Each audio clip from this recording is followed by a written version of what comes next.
The St. Kitts and Nevis Independence 42 Committee presents Conversations, Reflections and a Way Forward. This interactive discussion series provides an in-depth view of the trials and achievements of the past, as well as the accomplishments, threats, and tremendous opportunities of today and in the coming years that will transform the Twin Island Federation into a model sustainable island state, serving as a beacon for all. On this episode, we discuss From Farm to Fork, making St. Kitts and Nevis food secure and self-sufficient.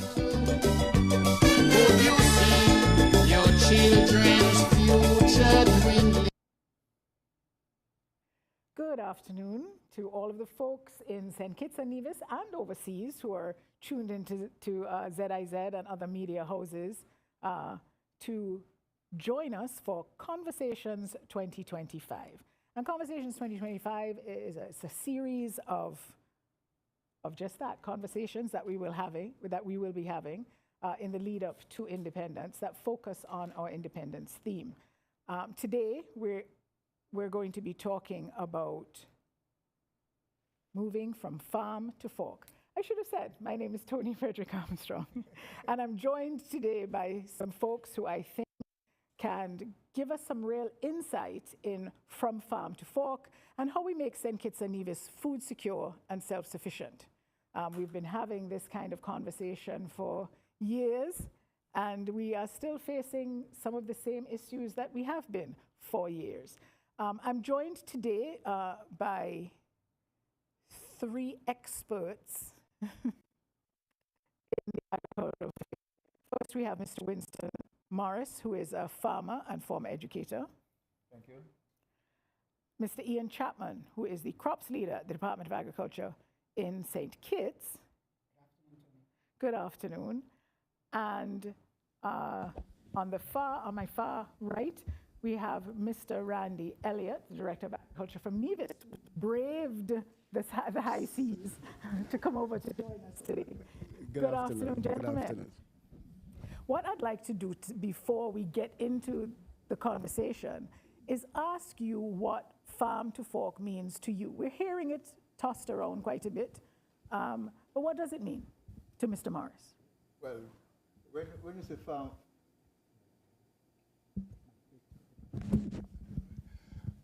when you say farm to fork, you're basically calling my name, all right? Because I've been in this business for a very long time, and over 60 odd years, and it has been my job. Sometimes I want to say that people give me that to do for them, and I am glad that I'm able to do it up to now, even at my young age, and so on. So farm to fork really talks about what do you do to get to produce the food and to put it on your table. That's basically what it's all about. And there are a number of issues that involve on the farm, between the farm and the market, and even after the market. And so I think we'll be going to be discussing a lot of those issues as we continue this afternoon.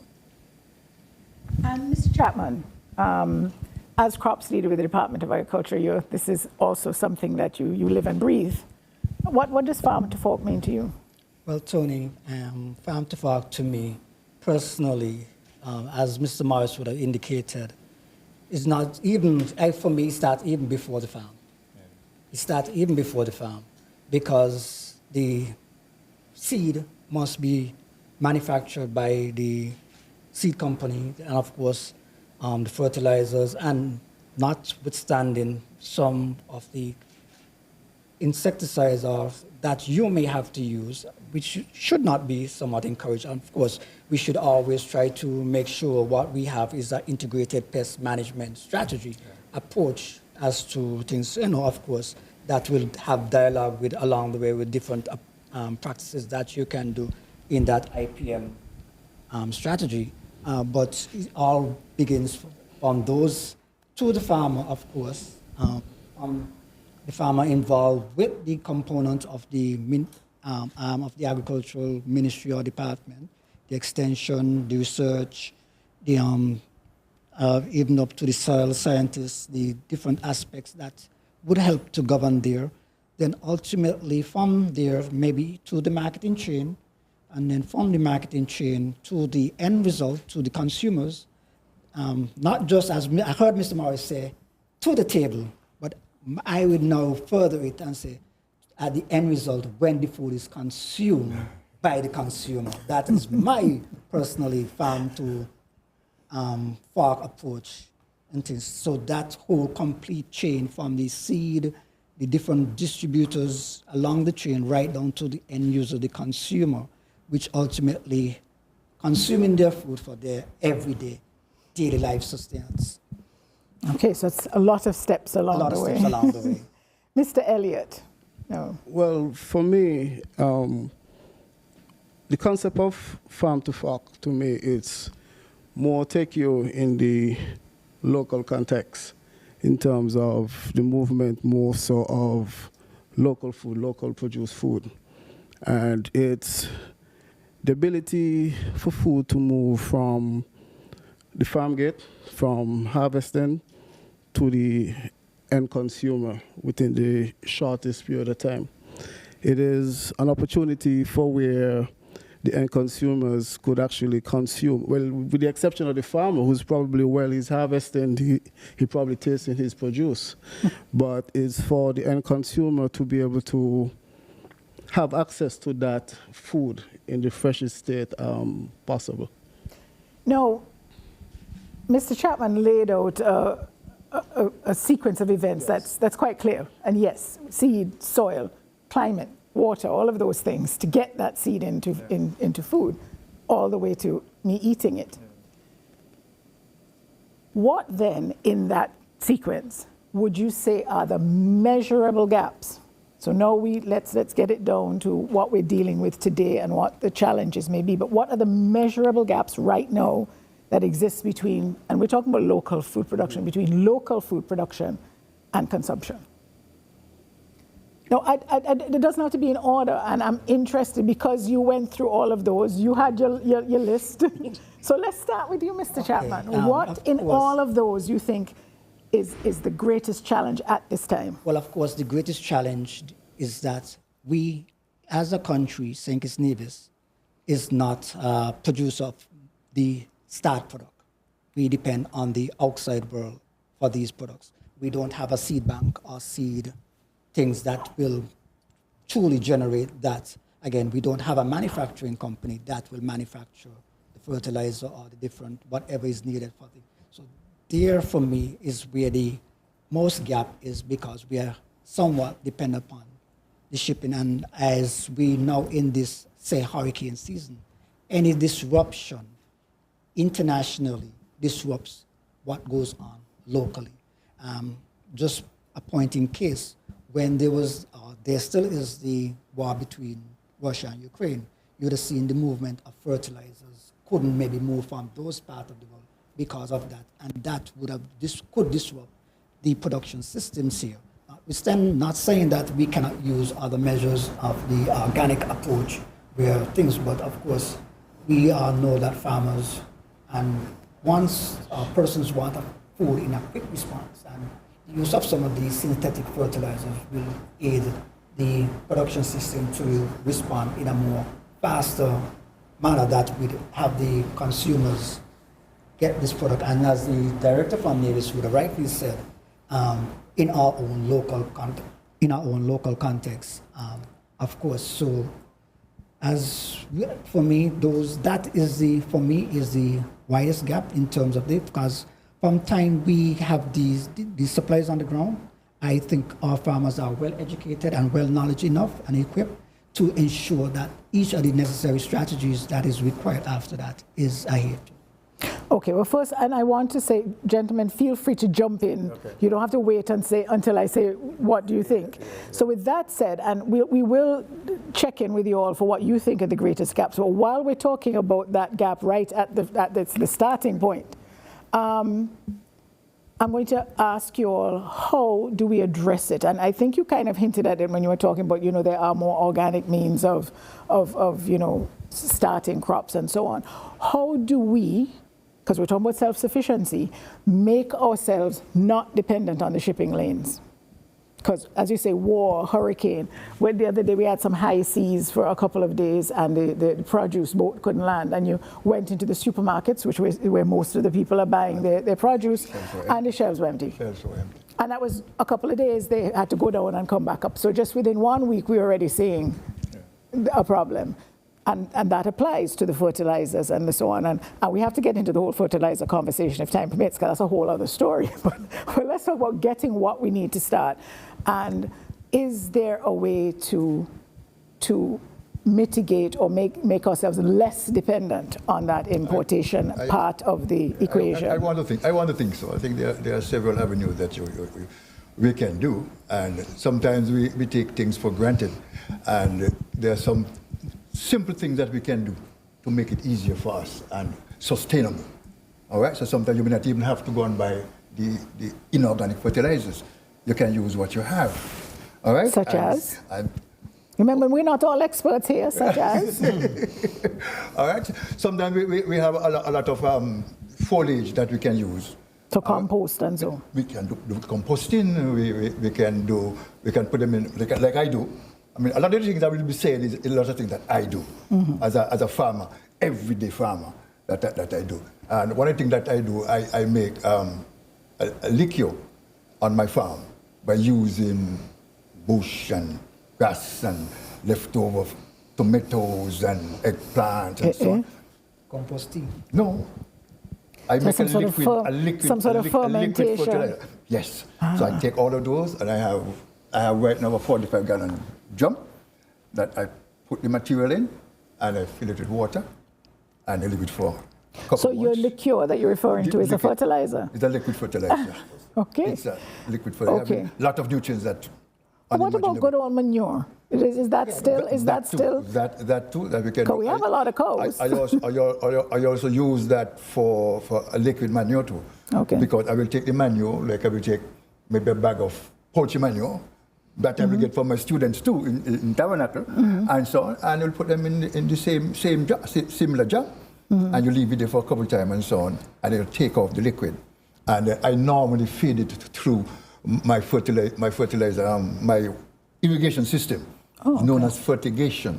Oh, so you're watering and fertilizing. Same time, fertigation. So you can just get it and you put it to yourself. You have a simple tool, an injector that you can buy, not very inexpensive, and so on. Or you can make. Or you can make. Or you can make your own, and so on. And I use that regularly. Okay. And you said it through the thing. Sometimes I wonder, how the plants look so good, you know what I mean? But you know that you really would have put in some foliar fertilizer inside there, and they have foliar fertilizer that you sell in the hardware or even by A&M that you can use and to spray on top of the leaves and so on. But if you don't have that, you have a lot of bush around here, a lot of grass where people will want you cut them down, and you can use them and so on and so on. The weeds that you get, you can put them in the drum and so on. And you're good to go. If you look at the chemistry of what is there, so you will see how good it is and so on. So some of those things, and it's sustainable and it's efficient, and the crops looking really well, really well.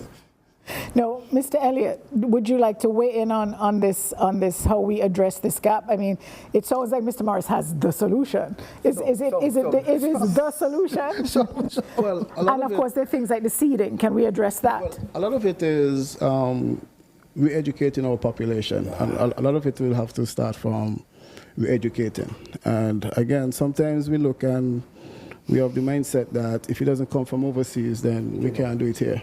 We here in St. Kitts Nevis, we have been very fortunate, both Ian and myself as technicians, Mr. Morris as a farmer, in terms of numerous training from our allied agencies, such as ICA, FAO, CADI, the Republic of China, and Taiwan, in terms of training as it relates to compost making, compost tea making.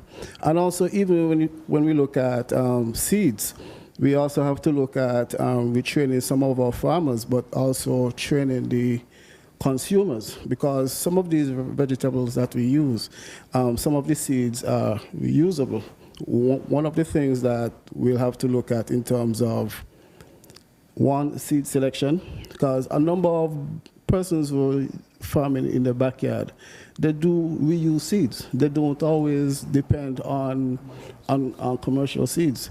But sometimes what you find happen in terms of reusing seeds, you may not get all your tomatoes coming out shaping the same. They may not come all the same size, etc. And as a farmer, as a commercial farmer, putting multiple things within the supermarket that are not uniform, someone might say your stuff is not good, but really and truly, it is still good. Is that just the natural process of reusing seeds, or is there something we should be doing to those reused No, that's the seeds? natural. Okay. Yeah, that's the natural process So of where reusing do seeds. the seeds come from the crop. Well, so where do those original seeds that make the perfect shaped tomato come from? Well, as Mr. Chapman indicated, that a lot of the seeds that we use for commercial agriculture, these are seeds that are produced by seed banks. And Are they manipulated? Yes. Not necessarily, Some of them. because Depends on what. there's some seeds that you find traits or genetics within the seed that will give you, for instance, a particular shape. They will give you a particular color, etc. Right? But also, if you, for instance, take a papaya case scenario, and if you are to select seeds from any papaya around, and you take the seeds from within the center of the papaya, most of your plants come back, they will come a female or hermaphrodite, right? You would hardly get males. You may get 1% male once you select the seeds from within that belt. But most of your fruits come back the same. So again, a lot of So it it's a is... selection thing as Yes, well. So it doesn't necessarily mean genetic modification? No. Okay. All right. Now, we've addressed the alternatives for fertilizing and generating, I guess, is that the correct term for the use of seeds? Or we start things? In relation to the use of the seeds, I really like the use of what we call the F1 generation. When you get your seeds, normally they are hybrids, okay? Because they will give you energy, they give you a lot of production, resistance to this pest, resistance to that. But the F1 generation will lose a lot of that good vigor and so on. But they are usable, because I have done that quite a bit. I've done that quite a bit, especially with sweet peppers, because sweet pepper seeds now are very, very expensive. Right? 1,000 seed of peppers right now will cost you over 400 and something EC dollars. No matter where you go, local, international, any kind of other. What kind of yield you're going to get out of that? A pepper per seed? Eh? But you might not get a pepper per seed. You ought to get plenty more pepper per seed. Well, with that, the yield should be somewhere per plant ranging around 4 to 5 pounds once the... Per seed? Or per stand, per seed becomes a plant. Anyway, but gentlemen, hang on a second. I know we were saying that, would we be able to fill this time? We did say that. But we're still on his gaps. Yes. So let's talk. So you gave us what you thought was the main gap.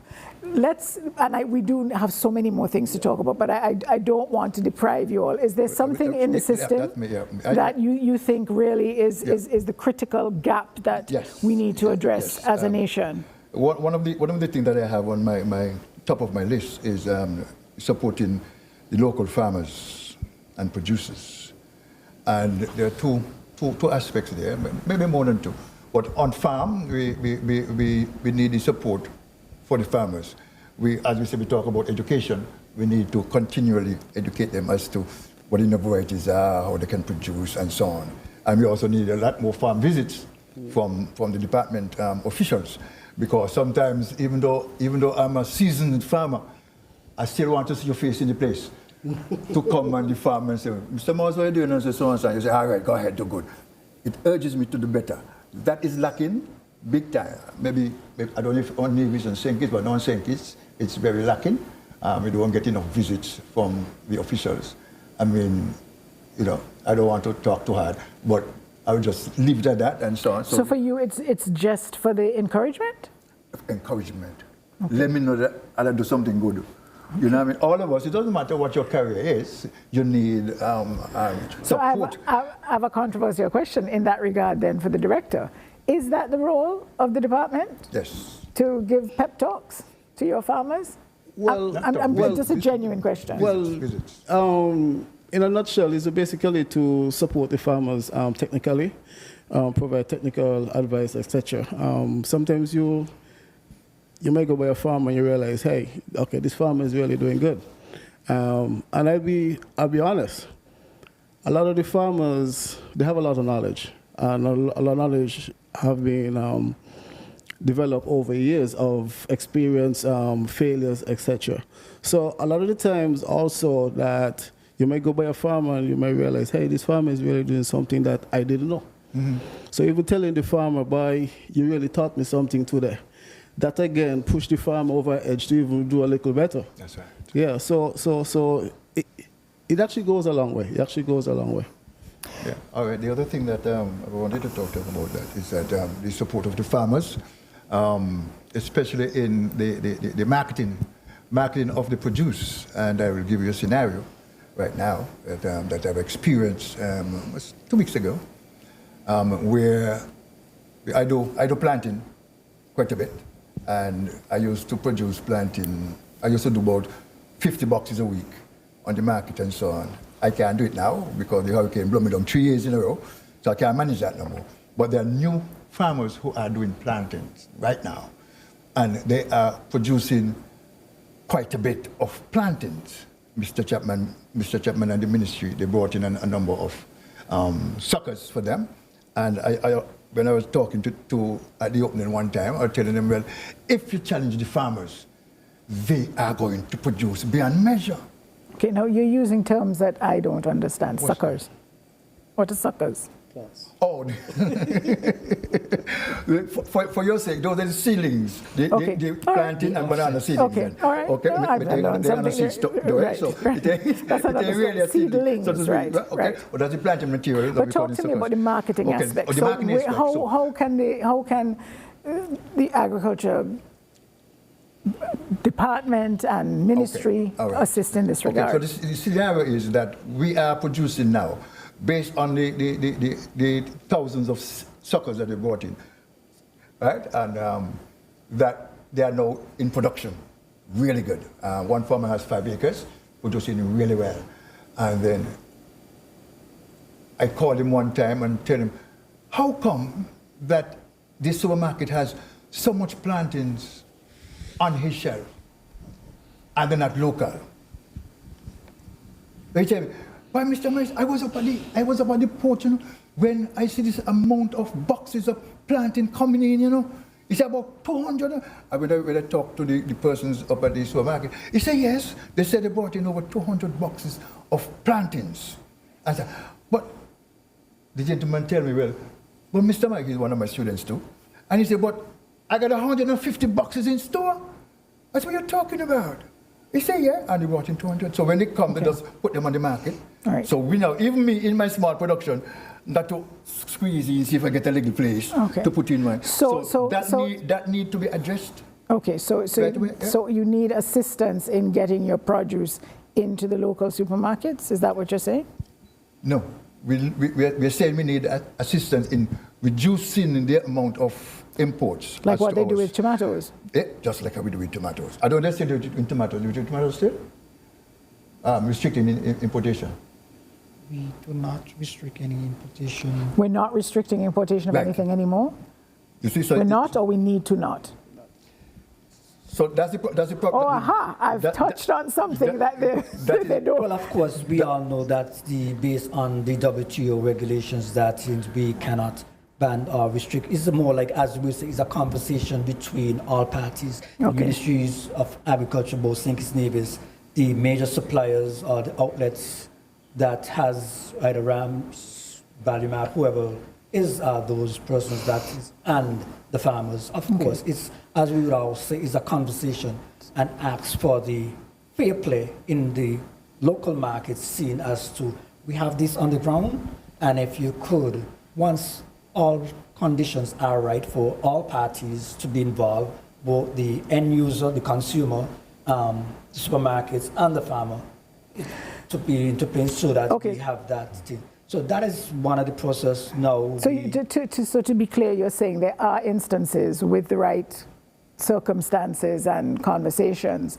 and I understood that used to be the case with tomatoes, yes. was that if we had almost an oversupply, if you will, of tomatoes on the island, that they would just say, for the time being, let's restrict importation. But it's not, they're not directed to do it, they're asked. Yes. So it's up to the local distributor, the local supplier, to decide, okay, the right thing to do then is we won't order, we will get from. Is that how it works? Yes, it's all a conversation. And can it work with everything though? Because it just seems so haphazard. Okay, farmers. To be honest with you, when we speak of, for instance, production, and we speak of overproduction of planting, etc., one of the things that we always have to be mindset of, and when we speak of, even from our theme in terms of farm to fork, but we speak of food security, we have to understand food security does not always just speak in terms of the availability of food. You also have to be really accessible in terms of, so I'm a farmer and I might have a produce, and I have enough to fill the whole market, but my price is out of the reach to the consumer. That's a challenge. And one of the issues that we have in St. Kitts Nevis at times is that prices, outside prices are a lot cheaper than ours. Remember, we speak of a farmer with 5 acres of planting.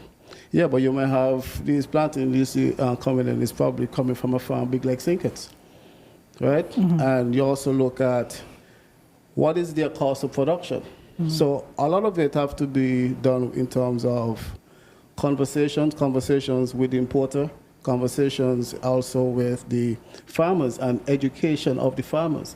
Because I've had experiences where one asks farmers in terms of cost of production, and it's difficult for them to tell, okay, this is my cost of production. Yes. So we realize that we have to... Why is that? We have to go back to basics, because a lot of the prices that you may see, a lot of it sometimes is inherited. I may wake up one day and say, I'm moving my cucumbers to $5 a pound. Because somebody probably hear that I'm getting mine sold at 5, so they move theirs at 5 also. Oh. So one of the things that we have to always look back is get back to basics, and in terms of continue to re-educate our farmers in terms of not just farm for the purpose of farming, but farming as a business, right? And in terms of farming as a business, then a farmer would now be able to say, you know what? Okay, I'm having the challenge in terms of getting my stuff on the market because of this import coming from wherever. Yes, it's probably in high season, wherever it is. I can manfully bring my price down this low. I'm still going to make a profit. I may not be making the markup that I'm normally getting, but I'm still able to make a profit during this time, because that individual, that farmer would have already looked at his cost of production and know how low can they go. Okay. Same way like when you walk into a supermarket and you ask, or a store, and you ask for a deal. They may be able to tell you, buy one, you get one half price, because they know how much it costs. They know where they can play. Right. So same way with farmers. Farmers need to know where they can play. Okay. There's so many things just coming out of this conversation. We still haven't heard your gap, and we do have to take a quick break. So we're going to take a quick break. We'll be coming back to talk some more about From Farm to Fork on this week's edition of Conversations.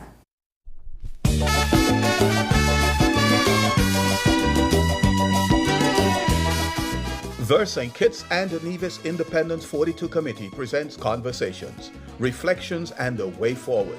This interactive discussion series provides an in-depth view of the trials and achievements of the past, as well as the accomplishments, threats, and tremendous opportunities of today and in the coming years that will transform the Twin Island Federation into a model sustainable island state, serving as a beacon for all. On this episode, we discuss From Farm to Fork, making St. Kitts and Nevis food secure and self-sufficient. Could you see your children's future dwindling? And welcome back to Conversations. And today we're talking about From Farm to Fork, making St. Kitts and Nevis food secure and self-sufficient. We have with us Mr. Randy Elliott, who is the Director of Agriculture on Nevis, Mr. Ian Chapman, who is the crops leader at the Department of Agriculture in St. Kitts, and Mr. Winston Morris, who is both a farmer and a former educator, and I understand a former agriculture officer as well. All right.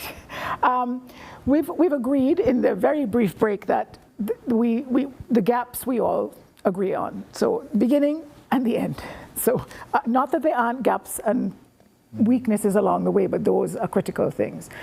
You raised a very interesting topic or area, Mr. Elliott, that I think we need to jump right in, and that is thinking about farming as a business. And if I may give a quick example, and this has been going on for years, where you go into a restaurant and they just tell you, oh yeah, we don't have salad because we don't have any lettuce. Why? Because the guy who was bringing lettuce just doesn't have any lettuce. He came, he sold his 25 heads of lettuce or whatever it was, and he's gone until he needs money again.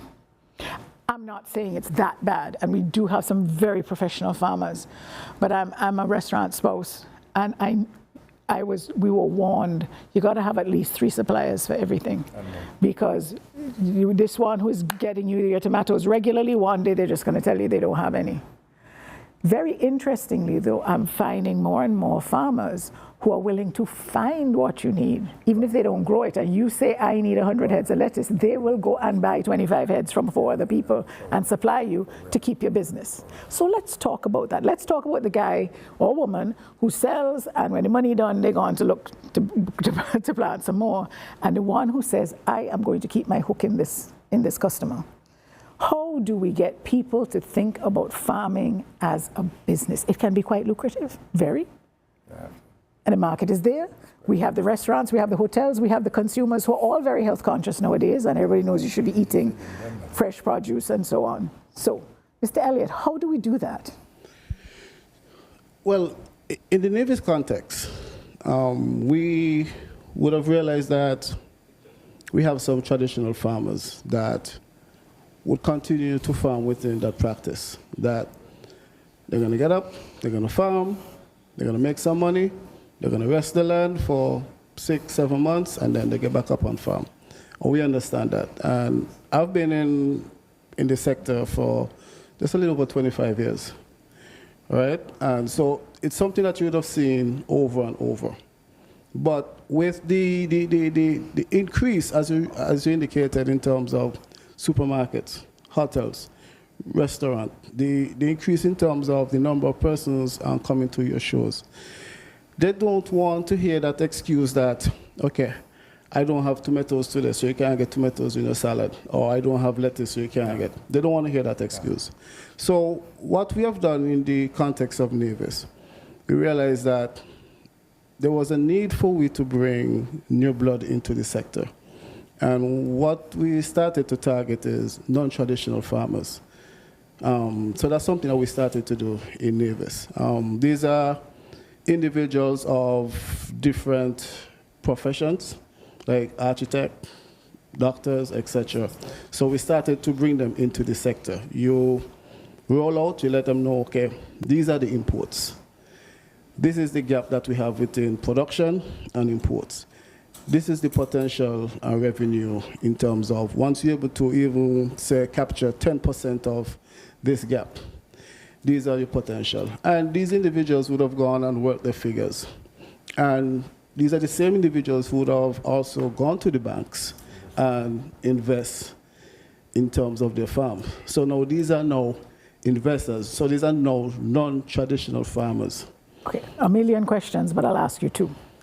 What is it that the architect brings to agriculture than Mr. Smith down the road from me? I live in an agricultural area. And is it about money? Do you have to have money to make money in agriculture? You have to invest. So you have to have money. You have to invest. Or be good for it. You have to be the architect who can say, I make, you have to invest, because I'll be frank. If you're a farmer and you sit around and continuously sit around until a government do a program, then you will not be going anywhere. Right? So you have to have some skin in the game as a farmer. And if you look around Nevis, especially, for instance, our greenhouse farmers, these are all 100% funded by the individuals. The only thing that we provide to these farmers are technical support, the duties, etc., etc. So these are all we provide to these farmers. And the necessary training, if we don't have the expertise within the federation, then we speak to our ally agencies that relates to, in terms of bringing in someone who knows. As a result, for instance, in Nevis, as a result, we are now fully self-sufficient as it relates to lettuce, right? In Nevis, you have quite a bit of greenhouse farmers who are actually into lettuce, and when one hears lettuce and you just see the numbers for lettuce, you're like, but these people are competing. And the lettuce is better than this imported iceberg But no, stuff? they're not competing, because each one of these farmers, they're producing a different lettuce. Oh. They're producing a different lettuce. Some like are a different variety. Different varieties. Some are giving you just salad mix. Some are just giving you the romaine. And they all talk. They all talk. They all share experiences. Yes. So, and we realize that this is something that is working. We continue to emphasize in terms of bringing in additional persons. We have a program that we run every year with our school children, and we realize that some of these same school children now, when they leave, they're now getting into animals. Some of them actually look at agriculture as a profession also. So it is something that we realize that has been working for us. But again, we still continue to have that communication with our traditional farmers. Okay, and let's talk. I mean, is there hope for the traditional farmer? You talk about how lucrative farming can be, and yet you have the guy who's been farming for 40 years, and he's still, still not saving any money, still not in a place where he can make those necessary investments. Don't get me wrong, I'm not saying that the government can realistically give a farmer everything, but how do we get, Mr. Brown and his little farm that he's been slogging away for 40 years and takes little produce into the market, how do we get him there? Should he be bringing in people to invest with him? How do we get him interested in taking these courses? Do we need cooperatives? I hear about cooperatives. You mentioned, that they discuss and they talk about what's needed. I thought that's kind of how a cooperative ought to work. So again, what are the gaps? What are the gaps between the traditional and this non-traditional? Because to me, everybody should be getting on this bandwagon. Let me see if I can hook in a little bit. Sure. Based on my and Mr. Chapman is looking very contemplative. My experiences and so on as a traditional slash updated farmer, so to speak. You're a modern traditional farmer, all right. So I'm a crossover and so on, because you still do some traditional activities and so on. But I can tell you from day one, like when I started to put in my plantains, a tremendous amount of work. It will cost you upward of $30,000-$40,000 to put in there, to get in the land, I use plastic mulch, I use irrigation lines, I use all of it. It costs you a minimum of $25,000 to do a useful project like that. Minimum. Without any thing and so on. Because the overhead thing and so on, you can't do for my plantings and so on. This is a different thing and so on. It cost me that. Mm-hmm. You understand? And every year, the last 3 years that I've gone, the hurricane, the wind will come and will blow down every single one.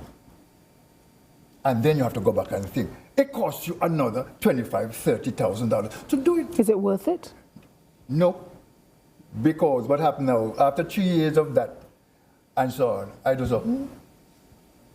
I've taken out some of the plantains, and I go on to some additional crops and so on, tomatoes, peppers, cucumbers, and so on, because it's not working for me.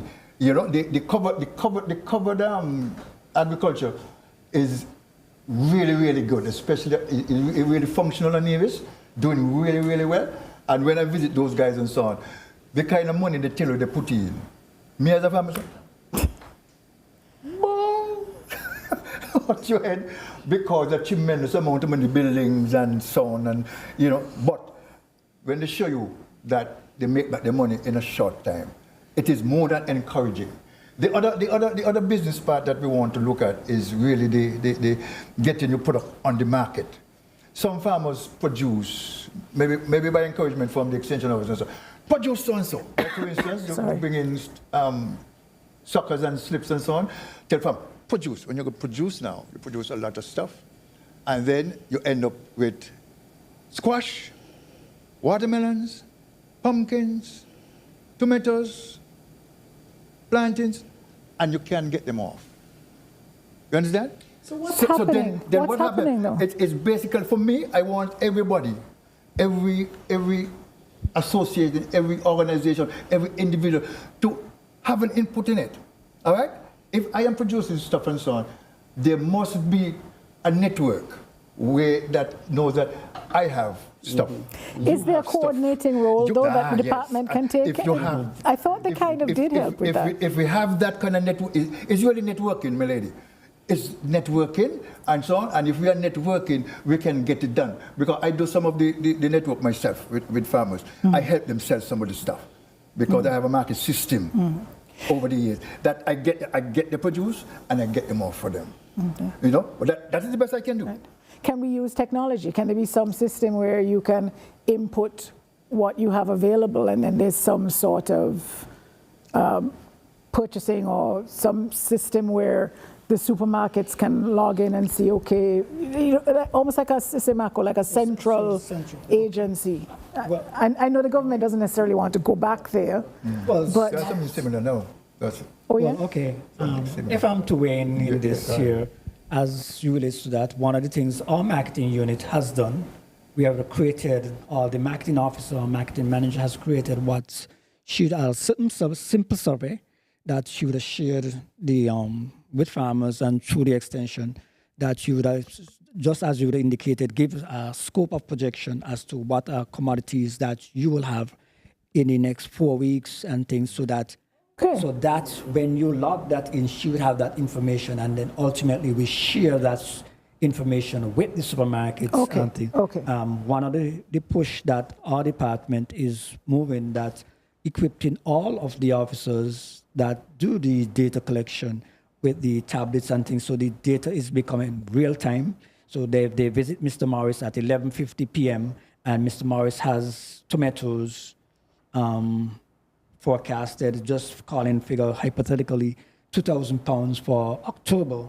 Then that information is lodged real time at that point in time. So the office will see that and have that whole central thing so that it can be disseminated.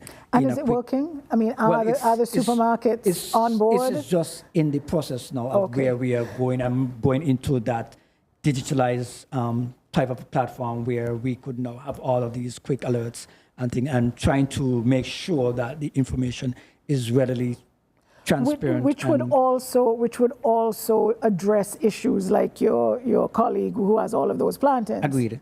And I am sure that locally, that the supermarkets prefer to buy locally because they can get the produce faster. They don't. They prefer it. Why?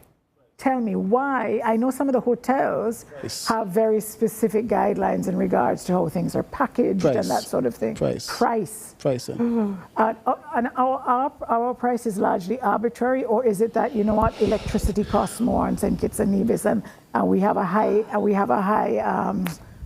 high minimum wage. So if you're hiring people to work on your farms, it's going to cost you more than if this stuff was grown in Costa Rica where they're paying people 50 cents a day. As the director would have weighed in on that and would have said even to that, as Mr. Morris would have indicated, a farmer X here in St. Kitts has 5 acres of planting, and the director would have indicated that a farmer in, as you would have just mentioned, Costa Rica has 68 square miles of planting. Of course, farmer X here in St. Kitts is going to be more manually typed, and the Costa Rican farmer is going to be more mechanized and things. So And probably paying $1 a day for labor. And labor costs, again, we think so the cost of production, as the director would have indicated earlier, will weigh in and ultimately on the end cost of what is the end result here. Of course, and you did mention it too, Tony, that sometimes some prices are really arbitrary, and it is one of the things that I think both the ministries in St. Kitts and in Nevis needs to continue to do is have that cost of production and that whole analysis things, maybe as part of what, maybe partnering with some of these financial institutions. As we all know, financially literacy month is coming up in October. So that could be maybe one of the training programs that we could organize with some of the financial institutions, more of the cooperative types that deal with cooperatives and groups, maybe like the St. Kitts Nevis Cooperative Bank and the First Federal and those type of, to really have that maybe really sit down decision and things so that farmers do have that necessary things that by the time they do reach the end result, that they can really cost their product to say, as the director would have indicated, you have different scenarios. Hey, if I have a 10% markup, this is what it is. Okay. This is a 20% markup, a 15% thing. So as the director would have put the analogy that when you go into a store here, they could say, hey, if you buy one, you could get this one thing because they already have that, all that different schematics and scenes on. So I think that is an area both St. Kitts and Nevis can collaborate in maybe in October with the financial institutions to gear to some of that. I have a related question, Mr. Elliott. So you can make your point and perhaps address this as well then. Okay, so we've established, yes, there's something to be done about the how we price, but the bottom line is the cost of production is more than on a, massive farms where labor costs and so on are less. So is there a way to get the public buy-in, to educate the public on why it's important to buy local, that they are in fact supporting the country? Well, and this we wanted to get. Okay, all right. Because you see, we may sit here as technicians, and sometimes we as technicians, sometimes we're guilty in terms of bashing farmers. Sometimes we're guilty of bashing farmers, and sometimes farmers are guilty of bashing the technicians also. But I think it's time for us to start to look at the wider scope of things as it relates to the population. We have to start to connect the dots here in St. Kitts Nevis, all right, as it relates to our farmers are producing food. And I think, like, for instance, when here in St. Kitts we do the night markets and so forth, it's an opportunity for persons to come out, not just to shop, but for persons to come out to look and see who are the ones who are producing their foods. Who are the farmers? Who are the fishermen? Who are the ones that are producing them and their food? And I think that is very important, because unless we come to a point where our consumers, our local consumers, starting to demand local food, then our importers will continue what they do. Right? You have to come to a point where our consumers start to demand local food.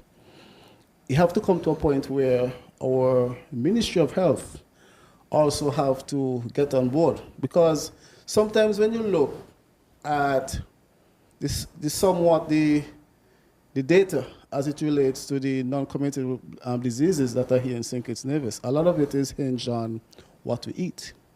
And if you look at even data that the Ministry of Health even support individuals who may fall ill to these diseases. I'm of the belief that if they're eating locally, they're eating healthy, they're eating more balanced meals, then that reduction in terms of these diseases would occur. That reduction in terms of government having to support, having to fund some of these things would reduce. In terms, so that money is now could be used for other things. That money could even be put aside and say, you know what? Let us start to do a robust farmers insurance policy. Because you would have heard him say that for 3 years he would have lost his planting. But it is just not paying him because he's lost his planting. When I go on his 5-acre block, I need to see, okay, do you have windbreaks? Do you have windbreaks on your farm? What are you doing? What have you been doing to ensure that your crop is not constantly damaged? And if you have these things in place, then you could qualify for some sort of compensation. Okay. But again, you also spoke of, in terms of traditional farmers, what makes them so different?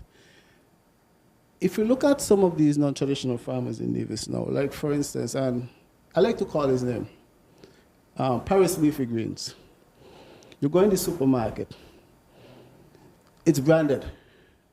It's branded, Paris leafy greens. So you see it there, you see the Sinkers Nevis flag on it, you see the barcodes, right? So you know it's a local commodity. When I go and I look at planting, I don't know who planting it is. Yeah, So planting is planting planting. is planting. Yeah. And I think that some of these small tweaks is what we need to start to look at. For us in Nevis, we, at our abattoir case scenarios, everyone knows of the products from our abattoir, but we also brand our products. So when persons go, they see our logo, Department of Agriculture, buy local. Once you see that, you know it is something that is produced in Nevis. So persons gravitate towards it.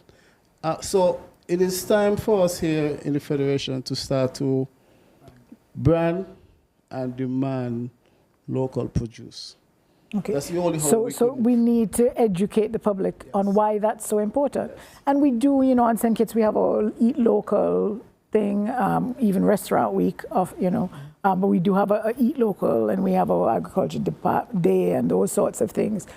But for that period of time, everybody's all excited about local produce, and then we go right back to the imported stuff. So it has to be an ongoing thing. In my time, we used to collaborate with the Nutrition Surveillance Unit. Everybody know the lady who used to run it, lady there. And we used to go to the public health nurses, Ms. Phipps and so on. And we used to do a fair every year, a food fair, every year, collaboration between the Agriculture Department, Nutrition Surveillance Unit, Sylvia Manning, I don't know if you remember her. I know the name. Right, we were good friends. And and we do that every single year, where we promote the quality of the food, the nutritional aspect of the food, and everything in relation to that. And we do it every year. And I can still remember one lady who comes there religiously every year, a clear lady. And so we need to go back to that. Okay. And so on, and something like that, and get the food on the market, let people see it, what it's good for, where it comes from, the quality of the food, and so on. But otherwise than that, and then the thing that I am not really liking the saying, where the guys are saying, that the people over there, they have 60-something acres of sun, and we just got a little bit. And so that don't sit well with me at all, because we produce a lot of material from that area. Our country is small. Understand me? And when we produce our stuff as farmers, we need to get it sold. Okay. We can't sit by and say they're cheaper than us, and which in fact is not true. Because our product is just the same, similar price on the market, even lower price on the market. My plantains are cheaper than the rest. Okay. My plants are cheaper than the rest, and so the other people. So it's really not true what they're saying, that they're cheaper, Well, and so on. So, it seems to me that there's some gaps in communication. Communication, networking, that's all I'm talking about. All right. So these are things that need to be addressed, most definitely. And things like, you know, coordinating a food fair. By the way, the Nevis Agriculture Food Fair, it's just one of my favorite things ever to attend in the Federation is the food fair. So we should be doing things like this, but then it comes down to coordination. Who is in charge and who is supposed to do it? I've found my observation, and even with farmers, is that it's almost as though somebody else needs to do it and needs to coordinate them. I remember some years ago, Marriott was really challenged. Well, I shouldn't have said the name, but one of the hotels was challenged to purchase locally, and they said they wanted to. There were issues of branding and packaging and so on. And so the Farmers Cooperative, one of them was working on it. And then I checked in on them a few months later, and it's like, oh yeah, well, we couldn't deliver how many they wanted. And so what was issues of reliability and so on. Yeah. And it was almost as though there was one person in the cooperative who was trying to do everything. So we definitely have a problem, I think, with, is it the ministry or the department that has to take that role of coordinating all the marketing? I mean, surely the farmer themselves have a responsibility. But the flip side of that is you might have a farmer and his thing is farming. His thing isn't going into the supermarket to sell to Mr. So-and-so. Right. So that's one of the difficulties. But I think it appears to me that you all are saying that's an area that needs to be. It needs a lot of work. Needs a lot of work on that to do. So with that said, I don't even know if I should be asking this question, because I was going to ask, how do we get more young people involved? How do we get people to get involved in agriculture? There was a perception once upon a time that farmers were aging, and that young people didn't want to get their hands dirty and so on, and it wasn't seen as something attractive to them. But I'm not sure if we should be talking about bringing new farmers in when the existing farmers are so challenged. And if the issue isn't supply but distribution, then maybe we should be looking at sorting out what's going on the ground now before we look to bring in more people into a system that's not as functioning as effectively as it could. I'm not criticizing. The system is workable. Is it working? Yeah. No, the system is workable. Workable. Okay, fair. Right. And I wanted to hear that, yeah. And one of the things that we have started doing, because just like you said, you have the issue currently with planting, right? And it is just a planting. There are times in the year you have the issue with different crops. And what we have realized is data sharing is very important. Yeah. Data sharing is very important. We at the ministry can't just have the data and our farmers don't know, right? Sometimes we might look and say, okay, the average demand for sweet peppers for St. Kitts Nevis, average within a month, a normal month, it's about 20,000 pounds on a normal month. But it might peak, it's different times. Question is, does farmers know this? So that's one question. Does farmers know this? Again, if farmers know this, how do we coordinate so all farmers don't be planting at the same time? How do we coordinate? And who should be coordinating? Well, most is that times, the role of the department? Well, and I'm okay with most it. Times, Somebody's got to coordinate, Nevis, right? For Nevis, the coordination is done within the ministry by the extension officer. What happens sometimes is that although one might say, okay, we need X amount of crops planted for X period, and you know your farmers, so you know those who are going to give you 10 pounds from a tree, you know those who are going to give you 4 pounds, you know those who are going to give you 15. You know your farmers, so you sequence the numbers of seedlings accordingly. But within the same breath at times, you have those farmers who still feel like they don't do what they want. And it happens all the time. So, but we have to be able to come to some common ground where those who comply and those who do not comply, some common ground where they understand that if we go way beyond this, all of us will suffer. If we go way under this, what's coming off of the boat is going to squeeze us. So we have to come to that point where everybody have to understand and everybody is willing to work forward. Because you might take the stuff to the marketing division, you may take 20,000 pounds to the marketing division, but you may have another 10,000 pounds that you go to the supermarket. And the marketing division is probably saying, okay, $2 a pound. And you go to the supermarket and offering 150. And these are just experiences that I've seen over the years, right? So, but farmers and technicians, we have to come to a point where we all understand that we need the same thing. and it's to ensure that St. Kitts and Nevis is a little more food secured. Okay. So we have the soil, we have the expertise. Generally speaking, we have the climate safe for the, and we should be able to produce fairly cost effectively. The biggest challenge is that coordination and communication and education. The human factor. And can realistically the departments of agriculture on the two islands, can you guys do this? I mean, do you have the manpower to do it? Do you have the connections to do it? Are you going to call a town hall meeting and the same 5 people are going to show up? Or 10? Or 10. If you were to look at St. Kitts Nevis, right, I'm of the belief that there's enough land allotted for agriculture that can feed St. Kitts Nevis and others. I'm of that belief. Allotted right now? Yeah, I'm of that belief. Okay. Because there are lands that you might find a farmer, for instance, with, I'm just calling a figure, 5 acres of land. But if you really look at the production, it's only 2 acres.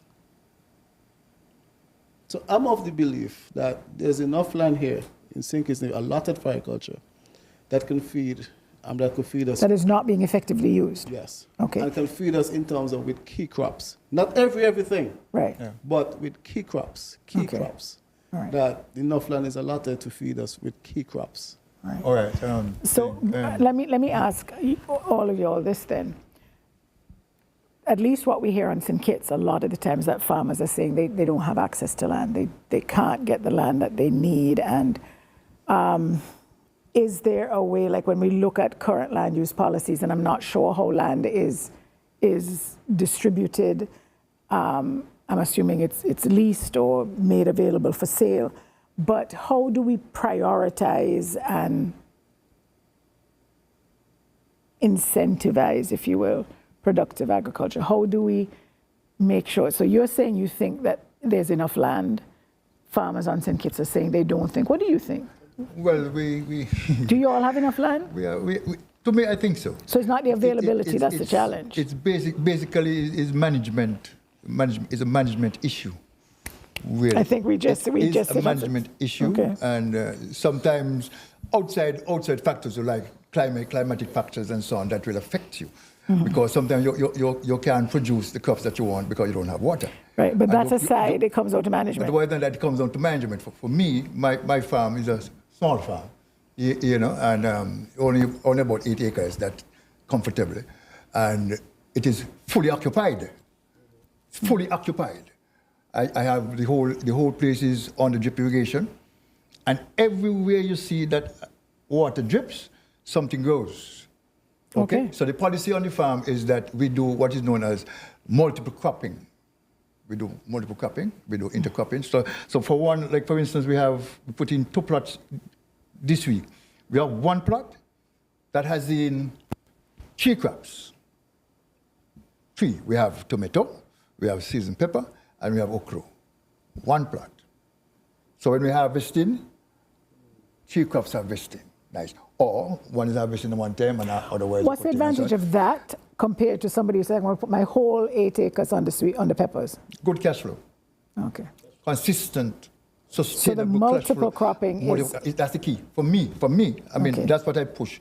I mean, for when I was teaching in Keon High School, okay. I teach them multiple cropping, and they come on the farm and they operate on it and so on.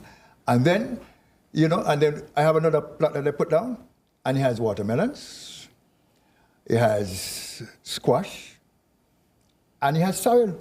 Yeah. So when the melon down there good, nice and good, my sorrel up here nice and good. You understand? Plus it's a bit of a risk if you put all your land under one crop, because if you get the tomato blight, you're in trouble. For his practice, that works. It's good. It's good as it relates to him as an individual. Yeah. Where he's able to have a cash flow from multiple crops. But also in his case, what I recommend is that other farmers are working closely with him, because You may tap into a hotel with seasoned pepper, watermelon, squash. And the amount that they want at a time. So your crop is holding the market for a month.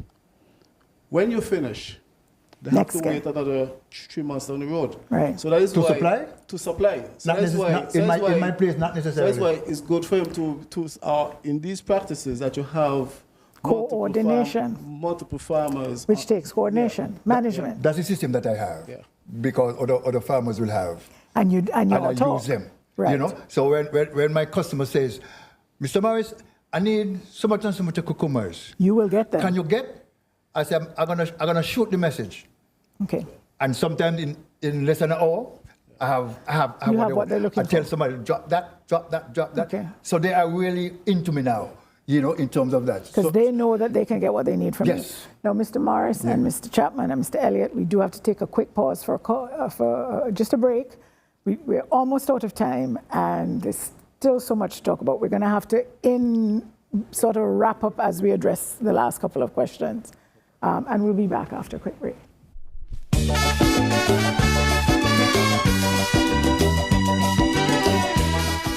The St. Kitts and Nevis Independence 42 Committee presents Conversations, Reflections, and a Way Forward. This interactive discussion series provides an in-depth view of the trials and achievements of the past, as well as the accomplishments, threats, and tremendous opportunities of today and in the coming years that will transform the Twin Island Federation into a model sustainable island state, serving as a beacon for all. On this episode, we discuss From Farm to Fork, making St. Kitts and Nevis food secure and self-sufficient. Could you see your children's future dwindling?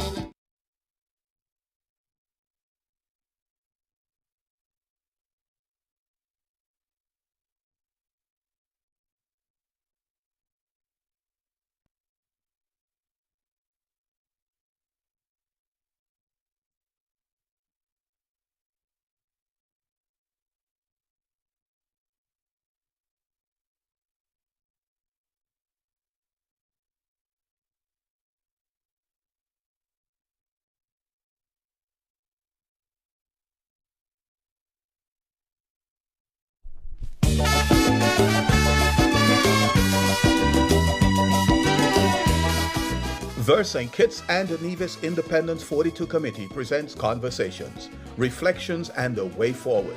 This interactive discussion series provides an in-depth view of the trials and achievements of the past, as well as the accomplishments, threats, and tremendous opportunities of today and in the coming years that will transform the Twin Island Federation into a model sustainable island state, serving as a beacon for all.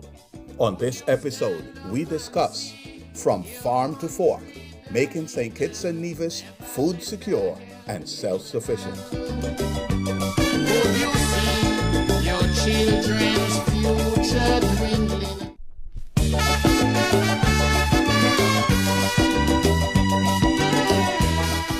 The St. Kitts and Nevis Independence 42 Committee presents Conversations, Reflections, and a Way Forward.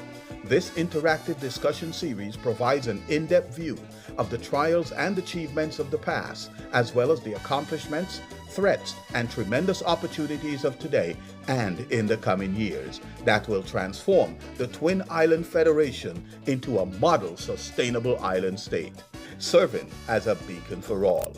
On this episode, we discuss From Farm to Fork, making St. Kitts and Nevis food secure and self-sufficient. Could you see your children's future dwindling?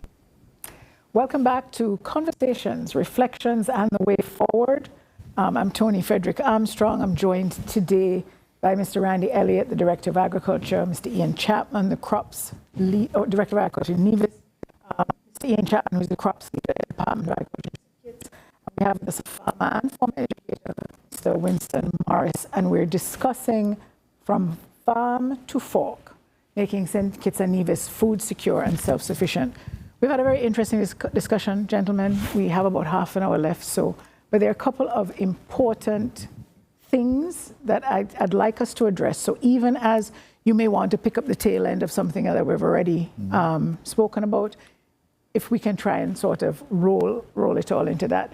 Where we are so far, for those of you who may have just joined us or haven't heard the conversation from the beginning, essentially what we can agree upon is that we have what we need here to sustain ourselves.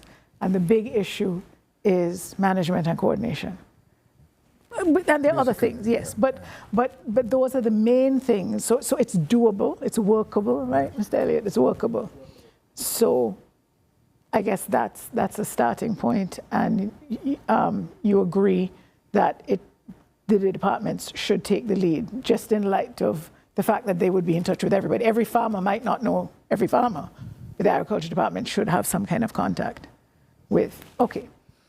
So now, with that said, we don't want to be talking about sustainability without addressing some of the newer technologies that are very exciting.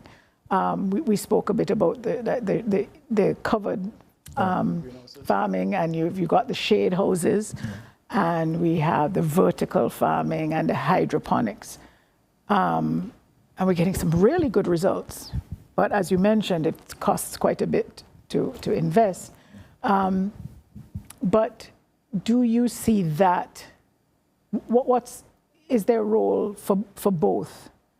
You know, we will always need our hand in the soil kind of farming, yes. Right? So how would you say, what role then with the sort of urban agriculture, which is pretty much what it is? Because, you know, if you could be living in a residential area and be doing some vertical farming in a shade house in your backyard. Mm-hmm. So the role of the urban farming. What's happening now is in St. Kitts Nevis, and in Nevis is basically everyone needs or wishes to own a piece of the land. And as a result, land availability for open type farming is getting less and less and less and less. And that's just a reality. And as we, as a federation, move towards a sustainable future, we have to be able to mitigate, we have to be able to build resilience within our practices. And resilience, not always maybe climatic conditions, but resilience as it relates to our land space is getting less. And what we have found in terms of greenhouse technology, as it relates to, we're able to cultivate and produce significant, larger volumes in a smaller space. And that has been key in terms of what we have been seeing. Again, as mentioned before, you see, what we have seen is non-traditional farmers are getting into it. But also, you're seeing younger individuals getting into this kind of technology. I know sometimes persons, I don't want a young person, I don't want to put me under the soil, etc., etc. So technology is there for the younger generation also. And as land space continues to make smaller, we may realize that outside of just greenhouses and hydro, we might actually have to start to get even more deeper into vertical. We would have done it in one of the schools in Nevis before, as it relates to a vertical practice. Currently, I'm working with an individual to see in terms of making local vertical structures on island, rather than, so they don't have to necessarily import these things. But there's a future for it, because as long as there's civilization, we have to eat. But we also have to be mindful that we cannot turn our back on traditional farming practices. We cannot turn our back on that, because these also has its place. These are what our federation was built on in terms of these traditional practice. And these practices requires there are some crops that requires these sort of practices. Like if you're looking more in terms of our root tubers, our onions, musacees, etc., carrots, etc., we'll still need some of these traditional practice. What I've seen within recent, and I guess that is what fuel the conversation as it relates to the food import, is that we're seeing multiple foods coming into the country now, which are contributing to our food importation bill. So again, there's an issue in terms of what are we going to continue to eat going forward? Are we going to continue to eat processed food? Are we going to be eating our local carrots, melons, breadfruit, etc.? So these are things that we have to look at. Now, we've been talking today, gentlemen, about crops. Yeah, livestock. Livestock. What about animal husbandry? How are we doing with that? I see some great numbers. That's something the Agriculture Department tends to put out on numbers in regards to pork and beef and so on. Are we doing okay? Are we still importing too much chicken? What's the story? Well, so quickly, of course, we all know we are self-sufficient in egg production throughout mainly 11 months of the year in the Federation, mainly in December, where, of course, the highest demand for egg is where and we get persons shortages. like you, and where the shortages normally for persons like you, Tony, like to, cook up the storm and bake and those types of stuff. So that is the shortfall. In terms of pork, it is one of the other aspects where we are doing quite well. Of course, you just mentioned meat consumption in terms of poultry. This is one of the avenues where the country has greatest potential in its livestock component. Of course, as the director would have just mentioned about data, we have a net import of over $67 million EC of chicken in the Federation annually. So this is one of the conversations that we are now having with our poultry farmers, especially new entrants into the poultry sector. This, instead of trying to go into maybe egg production, we would need to now start to look at the dynamics of going into the poultry meat production area. Of course, the beef and small ruminants always have its numbers, but still have room for improvement. Of course, we are of the tradition more type of the normal things, and one of the things between both departments and ministries in St. Kitts Nevis, we are now training our personals to do what we call the choice cuts and more having, so that we're able to produce the ribeye and the different steak cuts that is required here on island and the things. No, is it just a matter of knowing how to cut the meat? I mean, are our cows, are we producing a good quality beef in the first place? Not just knowing how to cut it, but at the right age where the animals needs to be harvested, or obviously because I'm probably, but wherever they need to be brought to the market for that type of. So instead of maybe just going around quick, if we want to say we're going for lamb racks, we can't wait until the animal maybe now is 3 years old. We are not going to get that lamb rack. So that is why maybe lamb rack may be costing someone maybe like $100 and something just for that little piece of ram, because you're now harvesting an animal with maybe just 6 months old to get that thing. So it all depends on the market. And generally, are we doing better with our proteins, with our meat production than crops? I'm not talking in terms of volume, and just in terms of the systems and the process and the things we've talked about, the marketing and so on. Is that working a bit more efficiently? For Nevis, yes, because you always have that demand. For instance, we don't just slaughter, we don't just do cuts. We also do like burgers, sausages, and these kind of things.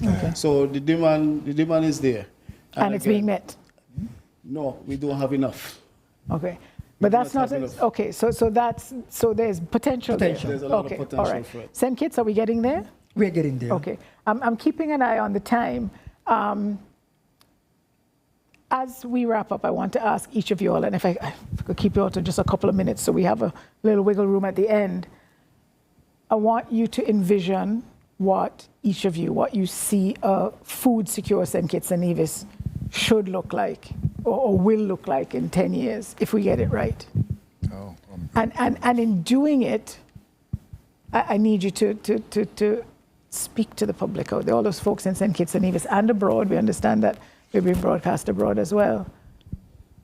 Their role in making sure that happens. all right. You're going to start, Mr. I'll Morris? start, yes. Okay. Yeah. So imagine you're talking to your students and the bell is going to ring in 2 minutes. Okay, cool. All right. My thing is full coordination between all parties in getting the food to the table. There are a number of issues, and sometimes we don't even talk to one another, and so on. How are we going to get it to the market if we're not talking? We need to be talking, and all the parties involved, those who provide the inputs, and so on, we have to talk. We have to talk, and we have to have it as a network. If the network is not working, then we're not going to get the food on the table. That is really my take on it. Networking is more serious than it. I'll tell you something. When you're selling a product, 90% of the sale pitch is network. Me and you. 5% is price. That's sale. That's your sale. And it's a very serious matter. Based on my experience, you have to network. And how I network is awesome. So the first time when I go to the supermarket, I get a big old dirty broad smile from the person who I'm networking with. And my job is done. I just have to put in my products. Okay. Come, Mr. Morris, come.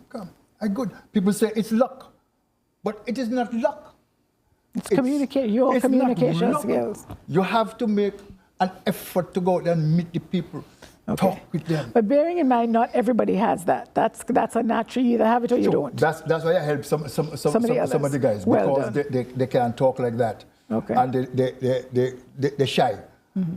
They produce well, Mm-hmm. But by that ain't me thing, Mm-hmm. And that is why we get here. Okay. So we need to network. So can we get there? You think in 10 years we could? We could get there, but we have to make a concerted effort to do it together. Okay. Mr. Chapman. My vision for St. Kitts Nevis in the next 10 years, of course, that food import bill that we currently have rising over somewhat $200 million across all sectors, crops, livestock, fish, agro-processed products, becomes what I know CARICOM have 25% target, but of course I would, in the next 10 years, would like to say, if I'm around, that would be somewhat under 50%, with the proper, as Mr. Morris would indicate, with the proper investments and infrastructural development in the agricultural sector, both from the government side and both from the farmers and possible investors side component, to make sure that we have that proper chain, as you would have heard me mention earlier, all the actors along the chain working together to make sure that we have that comprehensive chain from supplier right down to the consumer. And of course, our country is consuming far more of local products, of course, and maybe 1 or 2 or even 10, 20 million years in the agricultural sector. And Mr. Elliott? Well, for what I like to see within the next 10 years is a population that understands that the farmers cannot do it by themselves, and a population that demands the local consumption, local produce. I'd also like to put it out to the population also, for especially property owners, homeowners, have your own little backyards that grow things that you know you use on a regular basis. Plant a fruit tree, right? And these are things that we try to encourage persons. That if you look back, for instance, and it's a conversation I've been having with farmers as of late, that even at your farm, if we have another COVID pandemic, can your farm feed your family? And that's a question that you need to ask. Can your farm feed your family? And if your farm cannot feed your family, then how are you going to feed a nation? Trouble. Right? So for the next 10 years, I would like to see persons focus more in terms of having a fruit, 1 or 2 fruit trees in the yard, their own little backyard gardens, support the local farmers in terms of things that they cannot grow, and a country with a mentality that eat what we grow and grow what we eat. Okay. Well, gentlemen, I feel we, despite what our fears that we would not be able to fill this program, we have more than done so. And that just tells me that there's still conversation to be had. This session today really identified more issues than actually coming up with specific solutions. But you all did have some ideas, which tells me, as you said, that there's hope. We've definitely identified that there is a communication challenge, that we need a bit more focus on the marketing, the branding, which includes presentation, education, both of the farmers and the public, and certainly in the schools. There's a conversation that didn't even really make it onto the air, but the role of the schools and school farms and even incorporating that into cooking as well, and maybe the business subjects and so on. If there's a way to have a holistic way to teach at the school level all of those aspects. And but of course, as you say, the big thing being the public buy-in. So we really, I hope it's a start of a conversation. It's certainly not a completed conversation. I want to thank the public as well who joined us. Conversations, reflections, and looking at the way forward. It's a series that it's been hosted by the Independence 42 Anniversary Committee, and we will be doing this for 3 more Wednesdays, same time. And next week, Wednesday, we're going to be looking at what role should our global family play in building St. Kitts and Nevis. And so we look forward to that. And there may well be a part of agriculture in there, if maybe that's where some of the investment can come from. So I'm certainly going to raise it with our panelists next week. Let's link some of these conversations that we have. But we do want to thank you all very much for joining us today. And gentlemen, it was an absolute pleasure. And I hope that even privately we can continue this conversation. It's very dear to my heart. Have a lovely afternoon, everyone.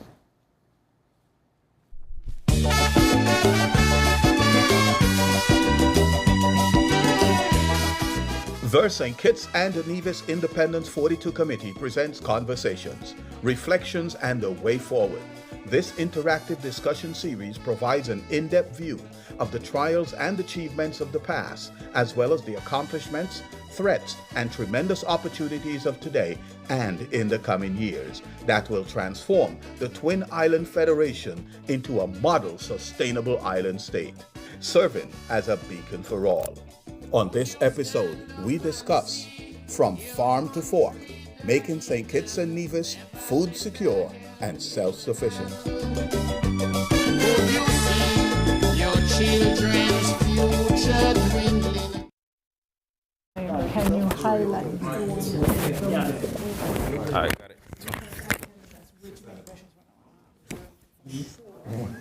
Well, it's always